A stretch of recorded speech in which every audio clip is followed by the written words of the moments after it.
ça a toujours été par la grâce de Dieu que nous nous retrouvons dans le cadre de votre émission. Bien-aimés, soyez bénis de partout où vous êtes.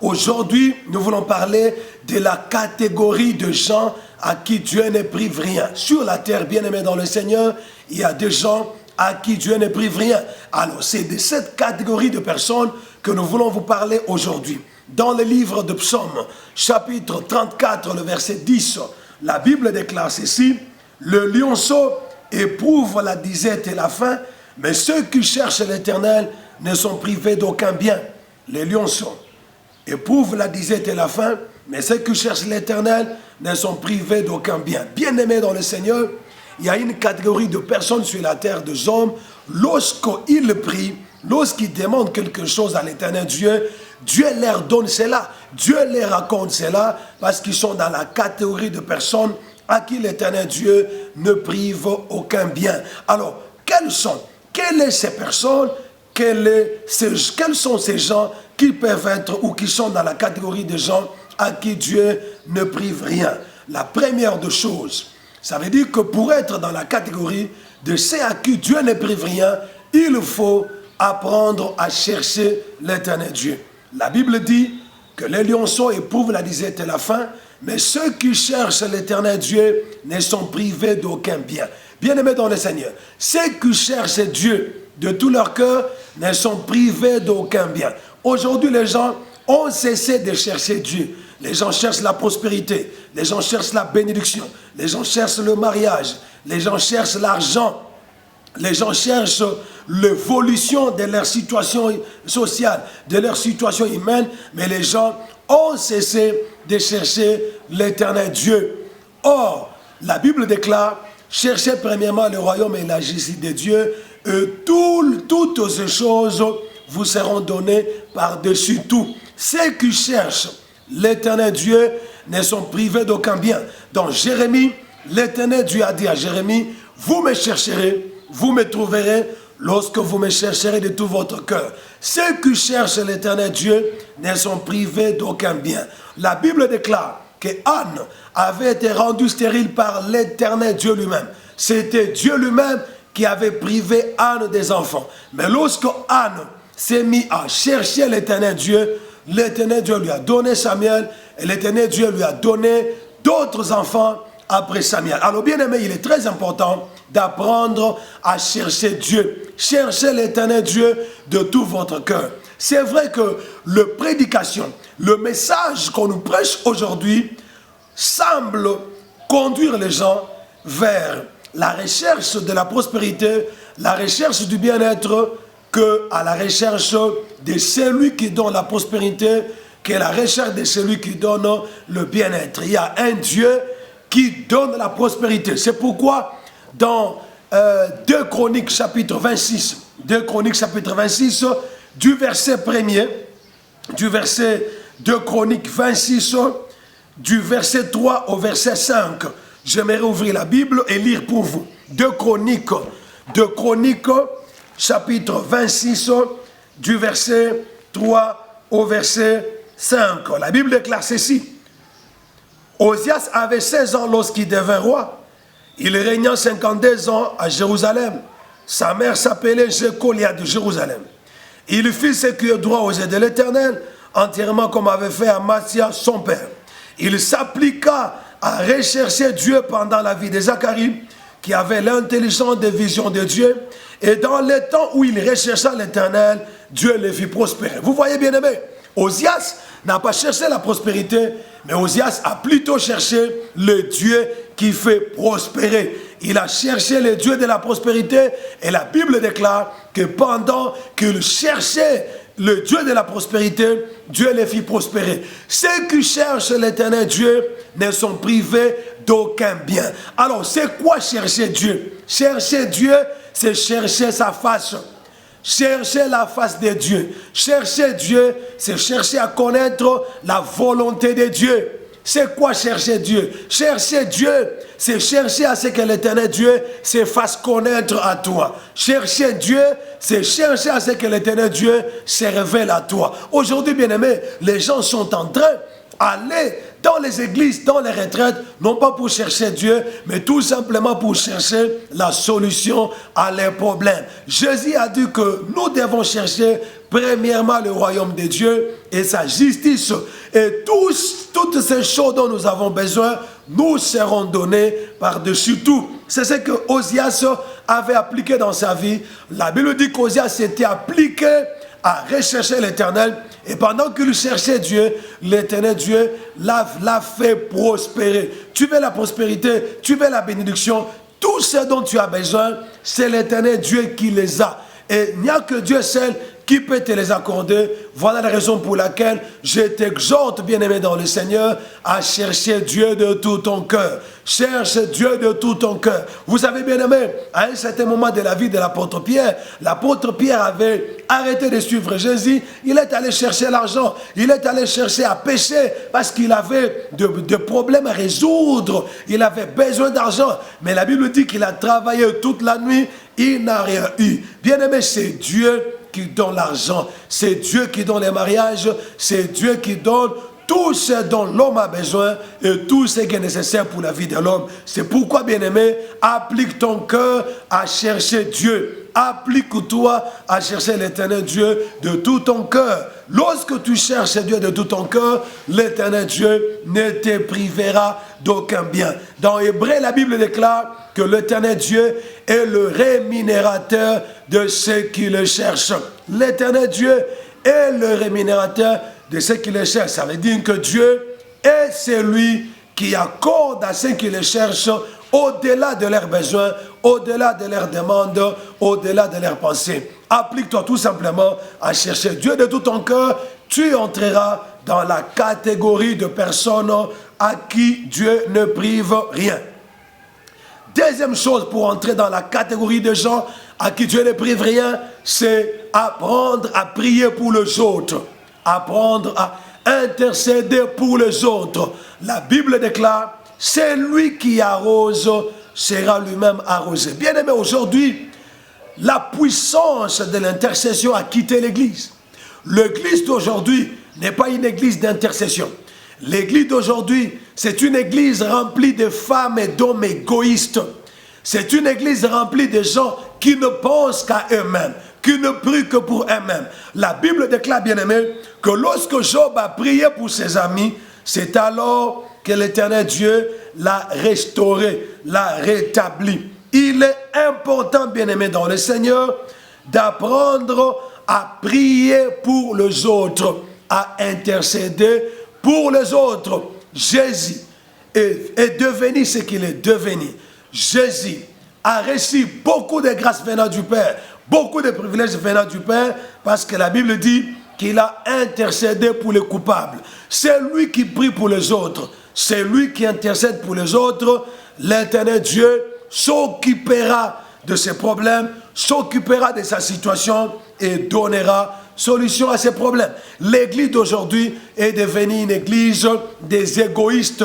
Vous voyez les gens faire un culte de 4 heures du temps, de 6 heures du temps, mais sans intercéder pour les inconvertis, sans intercéder pour même les membres de leur famille. Aujourd'hui, la seule prière que les gens font pour les membres de leur famille, c'est seulement la prière d'envoyer le feu. C'est comme si dans nos familles, tout le monde est sorcier. Ou dans nos familles, il n'y a que des sorciers. Il n'y a plus de prière, d'intercession en faveur de nos parents, en faveur de nos familles, en faveur même de nos amis qui n'ont pas encore cru au Seigneur Jésus-Christ.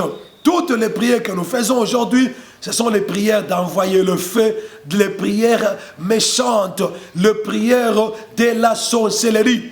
Dieu ne nous a pas appelés à lui pour que nous devenions des assassins dans nos prières, pour que nous puissions tuer les gens à chaque fois que nous prions. Dans nos familles, dans nos villages, il n'y a pas que de sorciers. Dans nos familles, il y a aussi des bonnes personnes. Il y a des personnes qui ont besoin de la prière, qui ont besoin de notre intercession. Même si dans nos familles, il y a les incrédules, il y a des gens qui ne croient pas à la parole de Dieu. Par notre prière, Dieu peut toucher le cœur de ces gens-là. Dieu peut les convertir. Ils peuvent aussi donner leur vie au Seigneur Jésus-Christ. Même pour les sorciers, nous pouvons intercéder en faveur des sorciers pour que l'Éternel Dieu puisse le convertir pour que Dieu puisse aussi le changer. Voilà, bien-aimés, ceux qui intercèdent pour les autres, Dieu ne les prive de rien. Dieu les bénit, Dieu les visite, Dieu pense à résoudre leurs problèmes. Alors, si tu veux entrer dans la catégorie de gens à qui Dieu ne prive rien, bien-aimé, fais-toi un intercesseur, fais-toi une intercesseuse. Prie pour les malades qui sont dans les hôpitaux, prie pour les gens qui sont en train de voyager, prie pour les autorités de la nation. Tu dois être un intercesseur même de membres de ta famille qui ne croient pas au Seigneur Jésus-Christ. Il est très important de prier pour les salut des âmes. Il est très important d'intercéder pour l'avancement du royaume de Dieu, de l'avancement de l'œuvre de Dieu, de l'avancement de la propagation de l'évangile. Mais l'église d'aujourd'hui est devenue une église égoïste, une église égocentriste. Comment quelqu'un peut faire une retraite de 3 jours et dans cette retraite, elle n'a prié que pour elle-même, elle n'a prié que pour ses besoins, elle n'a pas prié pour son mari, elle n'a pas prié pour sa femme, elle n'a pas prié pour ses enfants. Quelle méchanceté, quel égoïsme. Christ nous a appelés à être intercesseurs. C'est pourquoi l'apôtre Paul dit, priez les uns pour les autres. Priez les uns pour les autres afin que vous soyez guéris. Il est très important, bien aimé dans le Seigneur, de savoir que lorsque tu pries pour les autres, l'Éternel Dieu te fera entrer dans la catégorie de gens à qui il ne prive rien. Qui te dit que lorsque tu te concentres à prier que pour tes propres besoins, c'est alors que Dieu t'exaucera? Non, bien-aimé. Non, non, non, bien-aimé. Jésus s'est fait notre intercesseur. Jésus est notre intercesseur auprès du Père. Nous aussi, nous devons intercéder. La Bible déclare que Jésus a intercédé pour le coupable. Nous aussi, nous devons intercéder pour les païens, pour les prostituées, pour les impudiques, pour les ivrognes, pour les pécheurs que nous considérons les plus pécheurs. Parce que nous, si nous avons crié au Seigneur, c'est parce qu'il y avait des gens quelque part qui avaient prié pour le salut de nos âmes. Alors, lorsque tu intercèdes pour les autres, c'est alors que l'Éternel Dieu te fera entrer dans la catégorie de ceux à qui il ne peut rien priver. Voilà, bien-aimé dans le Seigneur, des âmes peuvent être sauvées par ta prière. Ne sois pas égoïste. Quand tu vas prier, ne prie pas que pour toi-même. Prie pour ta famille. Prie pour tes amis qui ne croient pas au Seigneur. Prie pour les gens qui n'ont pas encore connu la voix du Seigneur comme toi tu l'as connu là. Donc, bien-aimé dans le Seigneur, Christ ne nous a pas appelés à l'égoïsme ni à la méchanceté. Non, Christ nous a appelés, il a dit, bénissez ceux qui vous maudissent, priez pour ceux qui vous persécutent, priez pour eux. Priez pour eux. La prière, ce n'est pas seulement le feu. Dans nos familles, on n'a pas besoin que d'envoyer le feu. On a aussi besoin d'envoyer l'amour dans nos familles, la bénédiction dans nos familles. On a aussi besoin d'envoyer la grâce de Dieu dans nos familles. Et bien aimé, qui vous a dit que Dieu a cessé de convertir le sorcier? Qui vous a dit que Dieu a cessé de convertir les marabouts, de convertir les féticheurs? Si au début des églises du réveil, au début des groupes de prière, les magiciens abandonnaient la magie pour venir donner leur vie à Christ.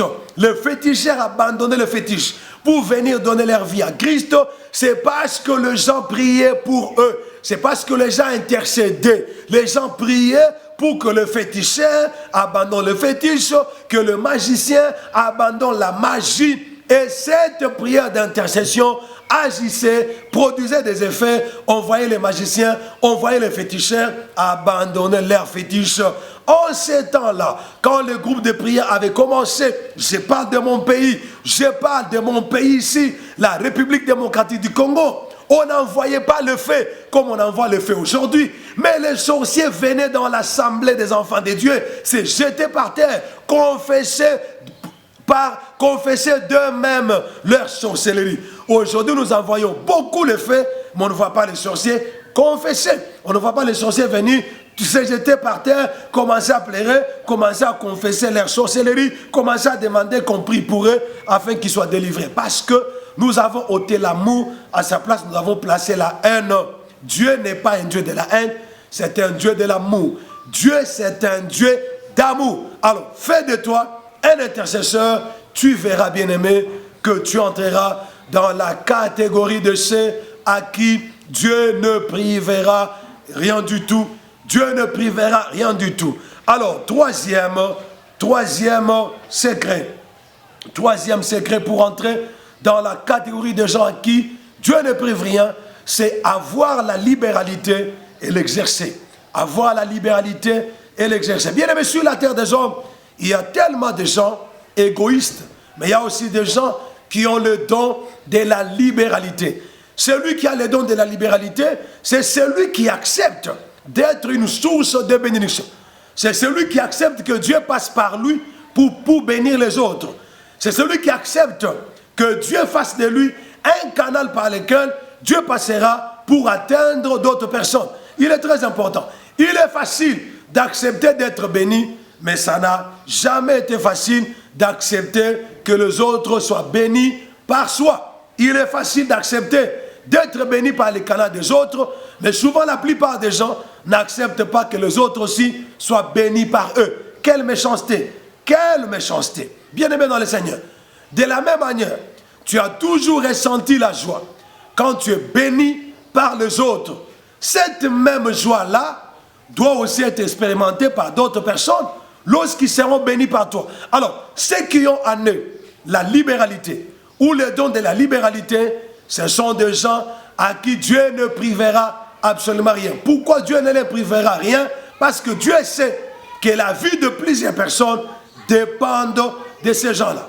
La vie de beaucoup de gens, les études de beaucoup de gens, l'avancement de beaucoup de gens dépendent de ces gens. Alors bien aimé, lorsque Dieu sait que plusieurs personnes seront bénies par toi, Dieu ne te privera de rien. Dieu ne te privera de rien. Dieu a fait une promesse à Abraham, il lui a dit, je te bénirai et je ferai de toi une source de bénédiction. Toutes les nations de la terre, toutes les familles de la terre seront bénies en toi. Bien aimé, imaginez-vous, quelqu'un qui est une source, Dieu ne peut pas permettre qu'une source puisse sécher, puisse tarir. C'est la raison pour laquelle l'Éternel Dieu Tout-Puissant bénit ceux qui ont la libéralité et ceux qui l'exercent. Les gens qui ont la libéralité et qui l'exercent, Dieu leur fait entrer dans la catégorie de gens à qui Dieu ne prive rien. Parce que plusieurs personnes dépendent d'eux. La réussite de plusieurs personnes dépend d'eux. Les études de plusieurs personnes dépendent d'eux. Toi, tu veux que Dieu te bénisse. Tu veux que Dieu t'élève. Tu veux que Dieu te fasse prospérer. Combien sont bénis par toi? Combien de gens sont bénis par toi? Combien de gens profitent de ta bénédiction, profitent de ta position, profitent de ta vie? Alors, si par toi, les autres sont bénis, sache que l'Éternel Dieu te fera entrer dans la catégorie de ceux à qui il ne prive rien. Mais bien aimé, Dieu peut avoir prévu de passer par toi pour bénir les autres. Mais si tu bloques les robinets, si tu bloques, Dieu arrêtera de t'arroser. Dieu stoppera de te bénir parce que si Dieu te bénit, il ne te bénit pas seulement pour toi-même, mais il te bénit pour les autres. C'est ce que Joseph avait compris. Joseph, devant ses frères, il leur a dit, ce n'est pas vous qui m'avez trahi, mais c'est Dieu qui m'a amené ici afin que je vous sauve. Joseph n'avait pas seulement sauvé sa famille, mais Joseph avait aussi sauvé le pays d'Égypte. Combien de personnes sont bénies par toi? Combien de gens sont bénis par l'Éternel Dieu au moyen de ta vie, au moyen de ta bénédiction, au moyen de tes finances? Alors si tu veux entrer dans la catégorie des gens à qui Dieu ne prive rien, sois comme Joseph. Un homme qui est libéral n'aide pas les gens parce que ces gens-là sont bons à son égard. Non. Un homme qui est libéral, il va aider même ses ennemis. Il va aider même les gens qui l'ont trahi hier. Il va aider même les gens qui l'ont rejeté hier. Si Joseph n'avait pas été vendu par ses frères, il ne deviendrait pas l'intendant général en Égypte. Il est devenu par ses frères, il l'avait haï. C'est pourquoi il a reconnu ça. Il a dit à ses frères, que ce n'est pas vous qui m'avez envoyé ici. C'est Dieu qui m'a envoyé devant vous pour vous sauver la vie. Bien-aimé dans le Seigneur, pourquoi dans cette famille, il n'y a que toi qui as le moyen? Pourquoi dans cette famille, il n'y a que toi qui as une position, qui a une vie confortable plus que les autres? C'est parce que Dieu veut faire de toi une source de bénédiction. Alors si tu es égoïste, si tu es chiche, si tu ne partages pas, si tu n'acceptes pas que les autres soient bénis par toi, sache que l'Éternel Dieu te fermera les ciels, te fermera le robinet, et tu souffriras, tu entreras dans la catégorie des gens à qui Dieu prive de choses. Imaginez-vous, bien-aimés, Anne était en train de prier.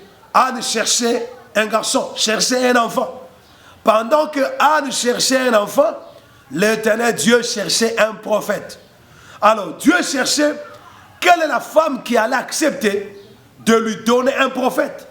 Anne demandait à Dieu l'enfant. La Bible dit que Anne avait été rendue stérile par Dieu lui-même. Anne demandait à Dieu l'enfant, mais Dieu cherchait un prophète.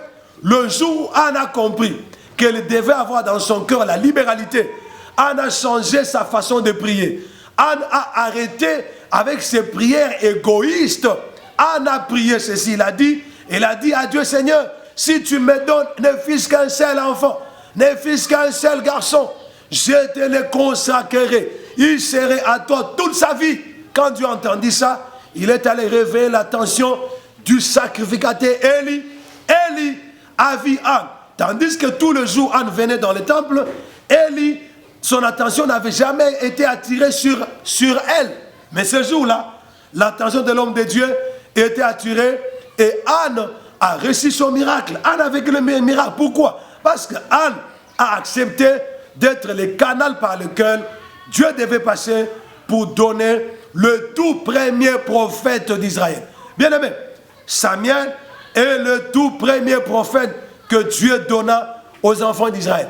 Dieu cherchait un prophète, Anne cherchait un enfant. Pendant que toi tu cherches la prospérité, Dieu cherche celui qui va soutenir la famille. Pendant que toi tu cherches la richesse, Dieu cherche dans la famille qui va s'occuper des neveux, qui va s'occuper des nièces. Et toi tu appelleras ça servitude. Parce qu'on vous a enseigné que aider la famille, c'est la servitude. Non, ce n'est pas la servitude, c'est tout simplement être le canal par lequel Dieu passe pour bénir les autres, être une source de bénédiction. C'est ça, c'est que certaines églises, certains prédicateurs considèrent comme servitude. Alors, bien aimés dans le Seigneur, il est très important pour vous de comprendre que si vous êtes bénis, la beauté de la bénédiction, c'est lorsqu'elle profite aux autres.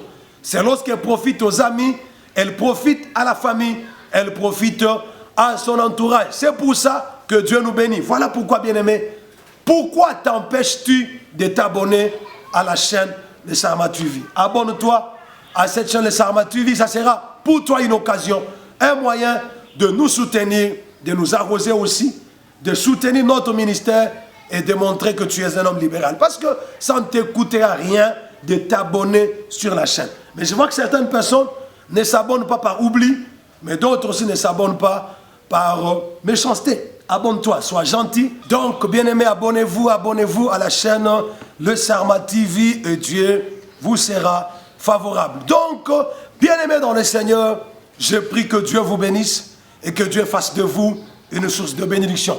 Si vous voulez entrer dans la catégorie de gens à qui Dieu ne prive rien, ouvre ton cœur à aider, ouvre ton cœur à soutenir les autres, ouvre ton cœur à soutenir les hommes de Dieu, à soutenir l'œuvre de Dieu, à soutenir ta famille bien-aimée, à soutenir tes neveux, tes nièces, tes parents, et l'Éternel Dieu te bénira et te fera entrer dans la catégorie de ceux à qui il ne prive de rien. Quatrième secret pour entrer dans la catégorie de gens à qui Dieu ne prive de rien, c'est être agréable à Dieu. Être agréable à Dieu et faire ce qui est agréable à Dieu. Bien-aimés dans le Seigneur, nous sommes dans Jean chapitre 11. Jean chapitre 11, le verset 22.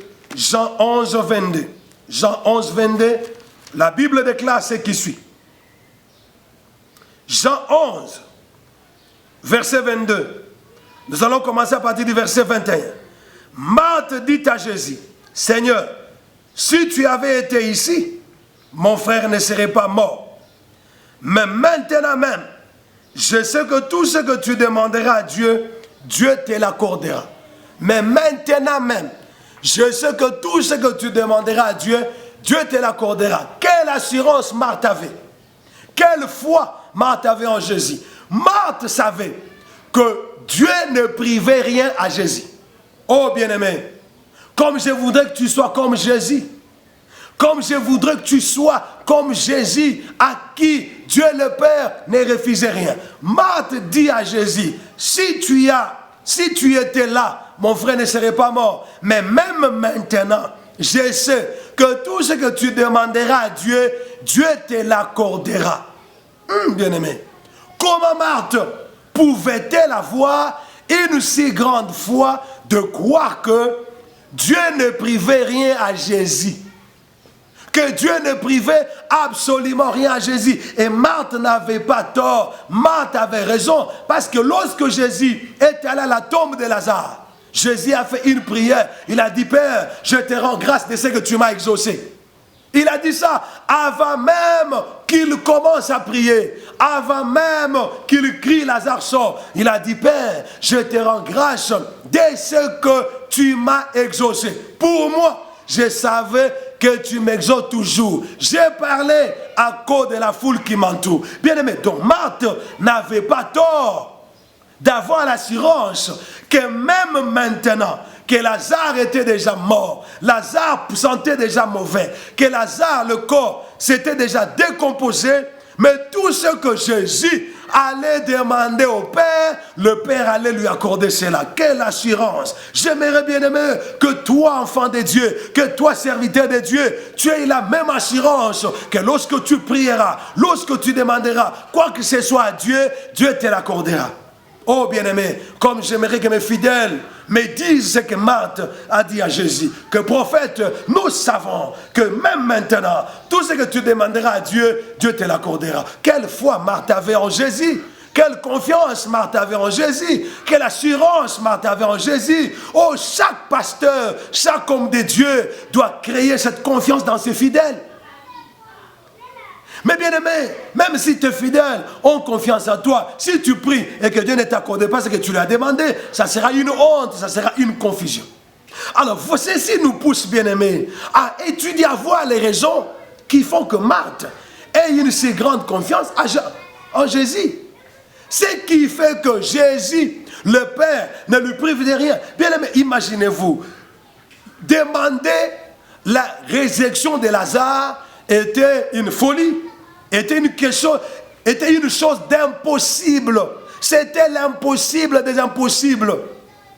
Les sœurs du mort ont dit, il sent déjà. Parce que ça fait 4 jours qu'il est là. Elles n'avaient pas menti. Lazare avait déjà pourri. Le corps s'était déjà décomposé. Le corps sentait déjà mauvais. Mais Marthe dit à Jésus, même si tu es venu en retard, même maintenant, je sais que tout ce que tu demanderas à Dieu, Dieu te l'accordera. Qu'est-ce qu'il y avait? Donner à Marthe cette confiance. Qu'est-ce qui faisait que Jésus soit toujours répondu par le Père? Qu'est-ce qui faisait que tout ce que Jésus demandait, le Père ne lui refuse rien? Le Père ne lui prive rien. Tout ce que Jésus demandait, on lui donnait cela. Nous sommes dans Jean, chapitre 8, verset 29. Jean 8, 29. C'est Jésus qui parle. Il dit ceci. Celui qui m'a envoyé est avec moi. Il ne m'a pas laissé seul, parce que je fais toujours ce qui lui est agréable. Celui qui m'a envoyé est avec moi. Il ne m'a pas laissé seul, parce que je fais toujours ce qui lui est agréable. Bien aimé, c'est ça le secret. Jésus faisait toujours ce qui était agréable à celui qui l'a envoyé. Celui qui l'a envoyé, c'est qui? C'était son Père céleste. C'était le Dieu Tout-Puissant. Bien-aimé, sur la terre, si tu veux entrer dans la catégorie de ceux à qui Dieu ne prive rien, apprends à être agréable à Dieu, apprends à faire ce qui est agréable à Dieu. Ne fais pas des choses pour plaire aux hommes, mais fais des choses pour plaire à Dieu. Même si ce que tu fais déplaît plaît aux hommes. Mais si ça plaît à Dieu, je t'encourage de continuer. Ça ne sert à rien de te battre pour plaire aux hommes. Quel que soit ce que tu feras, tu ne parviendras jamais à plaire aux hommes. L'homme est un éternel insatisfait, un éternel ingrat. Tu ne peux rien faire sur la terre qui puisse plaire à un homme. Jamais de la vie. C'est pourquoi, bien-aimé, concentre tes efforts à chercher à plaire à Dieu, à chercher à être agréable à Dieu. Cherche à être agréable à Dieu. La Bible dit que Jésus faisait toujours ce qui est agréable au Père. Faisait toujours ce qui est agréable à Dieu. C'est pourquoi Dieu ne l'a pas abandonné. C'est pourquoi Dieu ne pouvait pas lui priver la résurrection de Lazare. Oh bien-aimé, la résurrection de Lazare, c'était le miracle de miracles. On n'a jamais entendu, on n'a jamais vu un mort enterré 4 jours après, un mort qui s'était déjà décomposé, revenir à la vie. Dieu lui a accordé cela parce que Jésus était agréable au Père. Nous aussi, nous devons suivre l'exemple de Jésus. Nous devons tout faire pour être agréable à Dieu. Lorsque tu seras agréable à Dieu, irréprochable devant sa face, bien-aimé, tout ce que tu demanderas à Dieu, Dieu te l'accordera. Tout ce que tu demanderas à Dieu, Dieu te l'accordera. Dieu ne prive rien aux gens qui lui sont agréables. Mais Dieu détourne son oreille à ceux qui ne sont pas agréables. Bien-aimé dans le Seigneur, deuxième secret de Jésus. Jésus n'avait pas le péché. Jésus n'avait pas le péché. Jésus n'avait pas commis le péché. Jésus n'avait pas commis le péché. Jésus n'a pas vécu dans le péché. Toi, tu vis dans le péché. Tu continues à vivre dans le péché. Tu veux que l'Éternel Dieu puisse t'exaucer. Tu veux que Dieu ne te prive de rien. Non, bien-aimé. Ceux qui vivent dans le péché, Dieu les prive de tout. Dieu les prive de choses. Mais ceux qui abandonnent le péché, ceux qui acceptent de quitter la vie de péché, d'abandonner la vie du péché, Dieu ne les prive de rien. Nous sommes dans Jean chapitre 9. Jean chapitre 9. Jean 9. Alléluia. La Bible déclare ceci. Nous savons que Dieu n'écoute pas les pécheurs. Mais en toute nation, c'est lui qui les craint. C'est lui qui l'honore et l'obéit. Lui est agréable. Et Dieu l'exauce. Donc, bien aimé dans le Seigneur, si vous voulez que l'Éternel Dieu vous fasse entrer dans la catégorie de gens à qui il ne prive rien, vous devez sortir de la vie du péché. Vous devez sortir de la mondanité. La Bible dit, n'aimez point le monde ni les choses qui sont dans le monde. Jésus n'avait jamais aimé le monde. Jésus n'avait pas aimé les choses qui sont dans le monde. Jésus n'a pas vécu dans le péché. Jésus n'a pas commis le péché. Mais la Bible dit, il est devenu péché. Lui n'a pas commis le péché, mais il est devenu péché. Il est très important, bien aimé dans le Seigneur, de comprendre que celui qui vit dans le péché, Dieu le privera de choses. Le péché. D'ailleurs, la Bible dit, tous ont péché et sont privés de la gloire. Romains chapitre 3, verset 23. Tous ont péché, sont privés de la gloire. La gloire, c'est quoi? C'est la bénédiction. La gloire, c'est quoi? C'est le bien-être. La gloire, c'est quoi? C'est la protection divine. La gloire, c'est la faveur de Dieu. C'est la grâce de Dieu. C'est tout ce dont tu demandes à Dieu là. Ça s'appelle la gloire. Tout ce que Dieu fait pour nous, c'est la gloire. La Bible déclare, tous ont péché, sont privés de la gloire. À chaque fois que tu tombes dans le péché, tu vis dans le péché, tu te priveras de choses. Tu pousseras Dieu à te priver beaucoup de choses. C'est la raison pour laquelle, bien-aimé, il est important de comprendre que ceux qui vivent dans le péché seront privés de beaucoup de biens. Mais ceux qui vivent dans la sainteté, dans l'intégrité, l'Éternel Dieu ne leur privera de rien. Très important. Il faut comprendre ça, bien-aimé. Alors, j'aimerais, bien-aimé, vous donner l'exemple. Vous montrer ce que Jésus était devenu, comment Jésus a souffert, comment Jésus a été privé de la gloire quand il est devenu péché. Oh, bien-aimé, quand Jésus est devenu péché, c'était horrible. C'était C'était scandaleux, c'était malheureux. Nous sommes dans Ésaïe 53. Ésaïe 53 nous parle de quand Jésus est devenu péché. Quand Jésus est devenu péché, c'est à Gethsemane. Il a prié pour que la coupe soit ôtée. Dieu ne l'a pas exaucé. Quand Jésus est devenu péché, c'est à la croix. À la croix, Jésus s'est écrié. Il a dit, Eli, Eli, lama sabachthani. La Bible dit, il n'y a eu pas de réponse. Oh bien-aimé, lisons Ésaïe 53. Ésaïe 53. La Bible dit ceci. Qui a crié à ce qui nous a été annoncé? Nous sommes dans Ésaïe 53 à partir du verset 1er. Qui a crié à ce qui nous a été annoncé? Qui a reconnu le bras de l'Éternel? Il s'est élevé devant lui comme une faible plante, comme un rejeton qui sort d'une terre desséchée. Il n'avait ni beauté, ni éclat pour attirer nos regards, et son aspect n'avait rien pour nous plaire. Méprisé et abandonné des hommes, homme de douleur et habitué à la souffrance, semblable à celui dont on détourne le visage.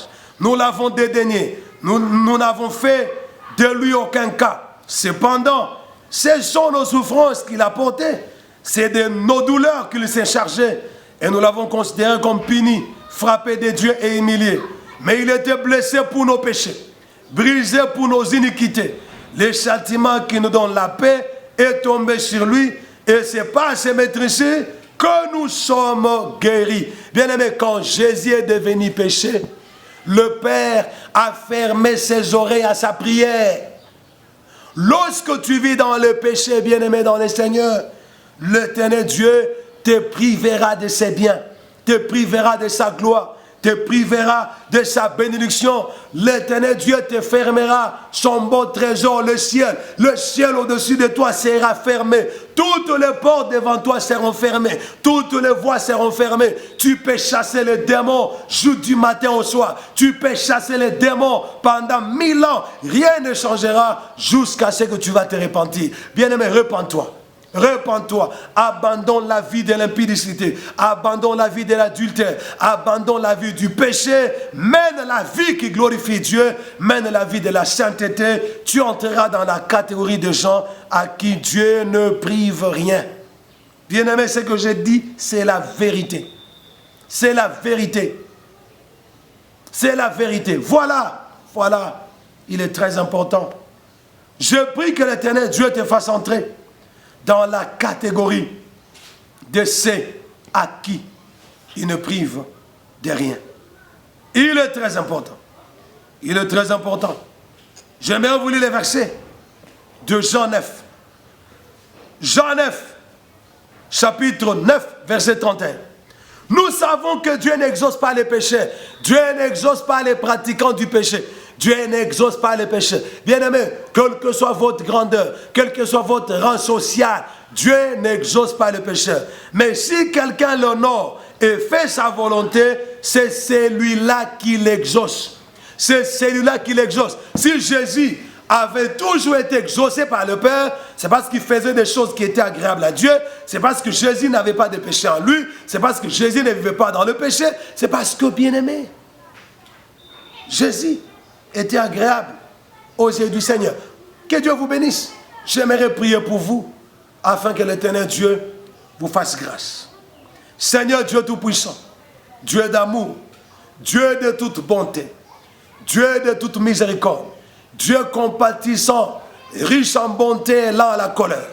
Je te prie d'aider mon frère qui m'a suivi. Aide-le Seigneur à te chercher.